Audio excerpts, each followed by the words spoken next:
Clara Andrade e está começando agora mais um Reverso UFES. Hoje nós vamos falar sobre como a pressão crescente por um corpo ideal nos últimos anos, gerada em grande parte pela mídia, vem incentivando o uso indiscriminado de medicamentos para emagrecimento, afetando também o psicológico desses usuários. Para falar sobre isso, Renata Sampaio, psicóloga clínica e mestre pelo programa de pós-graduação da UFES, veio nos ajudar a entender um pouquinho mais sobre o assunto. Muito obrigada por estar conosco hoje, Renata. Obrigada, Ana Clara. É um prazer e uma alegria estar aqui, nessa universidade onde eu estudei. Que bom, nós ficamos muito felizes. E para contextualizar quem está nos assistindo, eu acho importante focar na primeira pergunta, que é: quais são os mecanismos psicológicos que levam as pessoas a fazer o uso desses medicamentos? A gente precisa analisar essa questão de uma cultura de um corpo magro, que ela vem sendo colocada como se fosse sinônimo de felicidade, de sucesso, de bem-estar, de alegria, e o quanto as pessoas ficam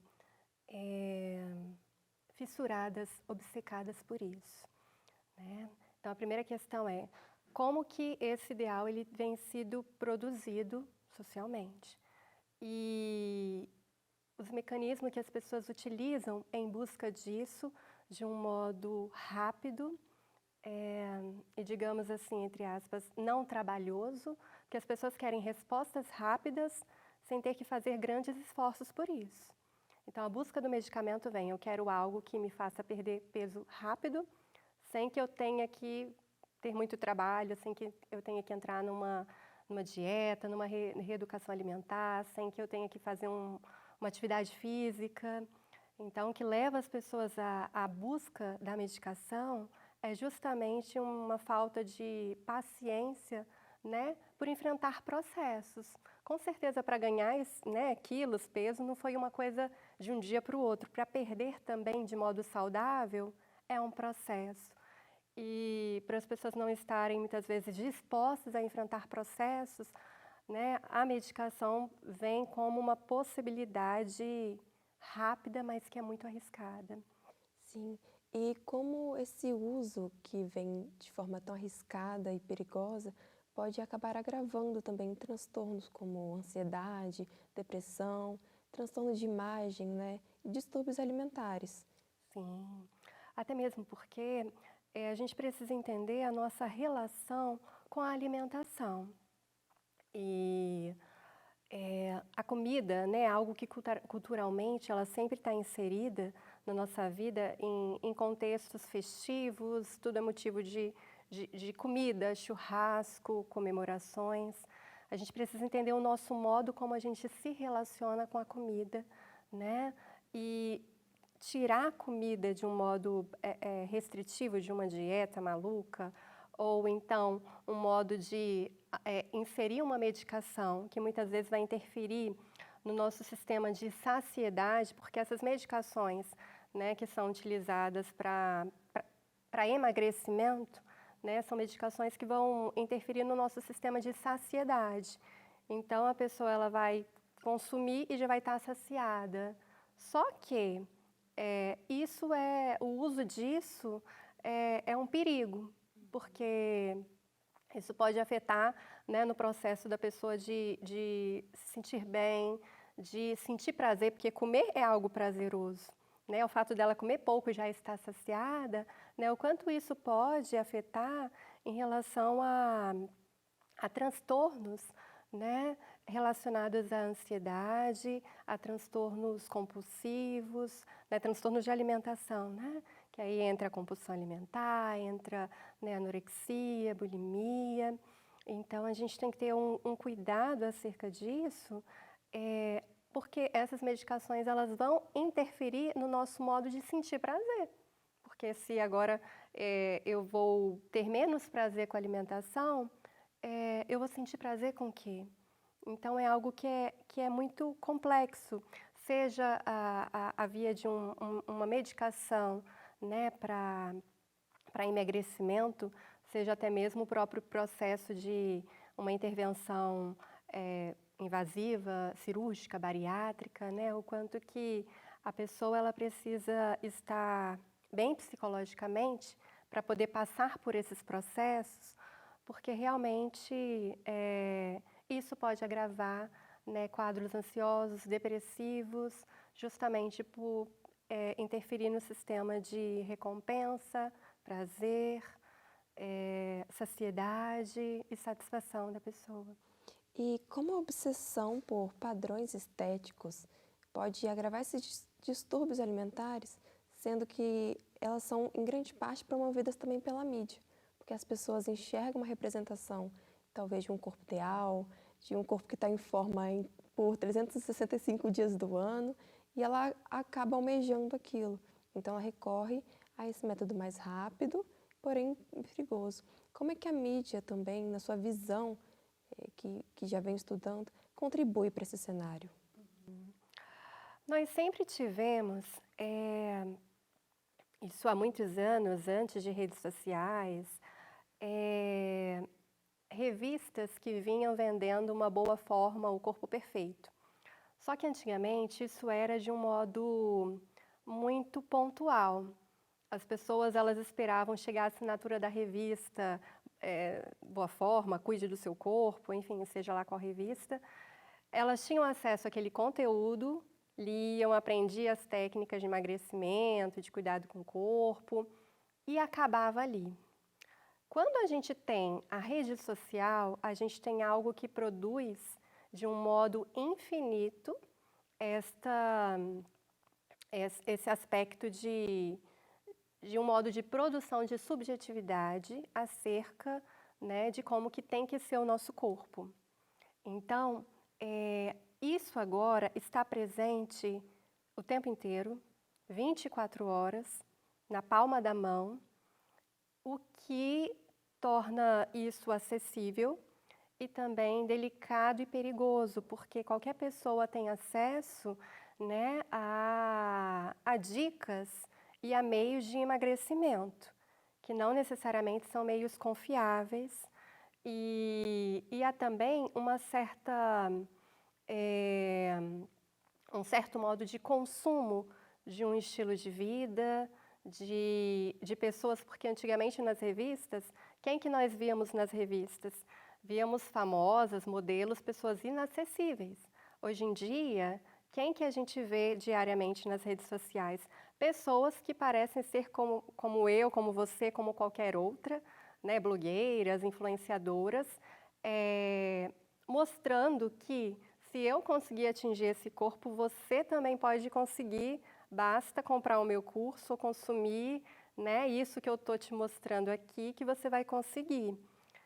Isso vem num formato de autocuidado, mas que é muito perigoso, porque é um autocuidado que sutilmente vai introduzir na pessoa um sentimento de culpa, um sentimento de controle, de frustração, porque vai falar, né, o seguinte: se eu consigo, você também consegue. E a gente sabe que os meios de emagrecimento não são tão simples assim, até mesmo porque são vendidos, colocados, expostos de um modo geral, e as pessoas levam vidas diferentes. Então, é muito diferente uma pessoa que é dona de casa, uma pessoa que trabalha o dia inteiro e que estuda e que tem filhos, conseguir ter aquele mesmo corpo de uma pessoa que passa o dia na academia, que tem uma dieta específica. Enfim, são estilos de vida diferentes, né? Lidamos aí com questões financeiras e realidades diferentes, mas que isso, colocado de um modo produzido, né, na rede social de um modo assim tão fácil, leva com que as pessoas fiquem não só obcecadas, mas também frustradas porque tem algum problema em mim, porque se a fulana consegue, como que eu não consigo, né? E aí, infelizmente, às vezes leva a esses usos, né, de medicamentos, de métodos que são um tanto arriscados. Mergulhando um pouco mais nas mídias, na sua vivência profissional, como você avalia as redes sociais e o mercado digital que vem crescendo cada vez mais nesse papel de afetar a saúde mental das pessoas também? Porque há essa comparação e, como você pontuou, existem diferentes realidades, mas como as pessoas não conseguem absorver isso porque há uma semelhança muito grande, antes eram só pessoas famosas, agora, opa, eu vejo aqui alguém que é como eu. Então, como isso vem afetando a saúde mental das pessoas também e como você avalia isso na sua vivência profissional? Isso vem afetando justamente a partir desta comparação, né? Desta, da comparação e também de um ideal de um corpo que, se a fulana conseguiu, eu também posso conseguir.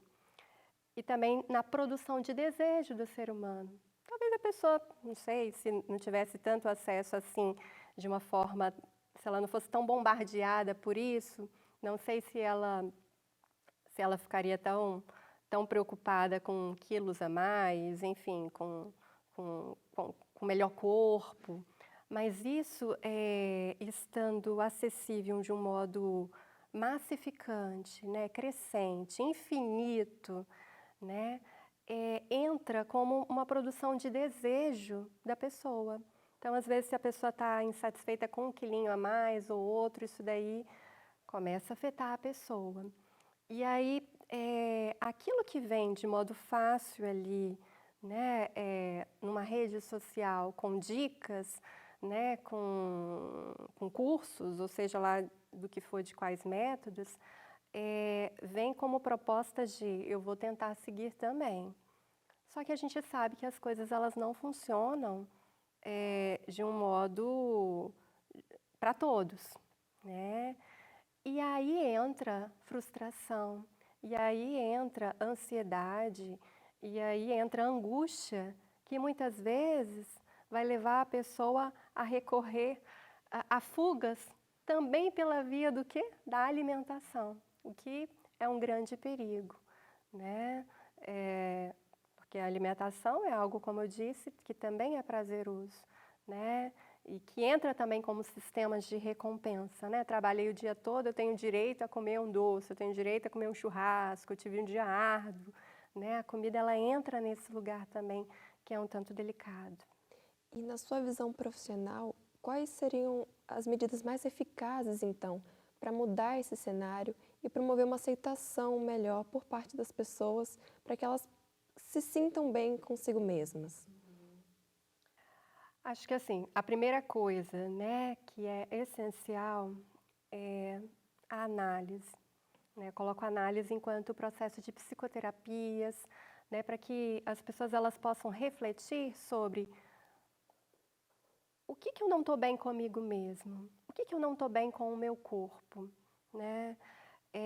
Isso é algo meu ou é algo que eu estou sendo influenciada, para que elas possam tomar consciência também, né? O corpo perfeito, 24 horas, todos os dias do ano, né? Não vai existir para ninguém. A autoestima de que perfeita no sentido de que eu estou sempre com uma excelente autoestima, também não, né? A autoestima é algo flutuante, é algo que vai variar. Tem dias que eu acordo e me sinto bem, visto uma roupa, acho que eu estou legal. Tem dias que eu olho no espelho, nossa, não está tão legal. Então, o primeiro passo, acho que a pessoa é preciso ter consciência. Consciência do que eu gosto, do que eu não gosto. Naquilo que eu não gosto, o que eu posso fazer para melhorar? Né? Porque não há problema nenhum também recorrer a meios e métodos saudáveis daquilo que eu posso melhorar em mim. E como que eu posso fazer as pazes comigo mesma, com esse corpo que eu tenho? Porque tem coisas do corpo também que a gente não vai mudar, né? Posso mudar o peso, posso passar, sei lá, por um procedimento cirúrgico, mas tem coisas que são da estrutura do corpo. Posso emagrecer, mas se eu tenho uma estrutura larga, minha estrutura larga vai ser para sempre aquela estrutura, né? Então, o que é muito diferente você fazer as pazes com você mesma, com o corpo que você tem, do que ficar tentando se adaptar a algo que você nunca vai encaixar. Isso daí é um sofrimento terrível, né? Muito obrigada, Renata, pela sua participação aqui hoje e por falar sobre esse assunto tão importante que está cada vez mais em alta. Obrigada, Ana. Muito obrigada pela sua participação até aqui. Esse foi mais um Reverso UFES e esperamos vocês no próximo.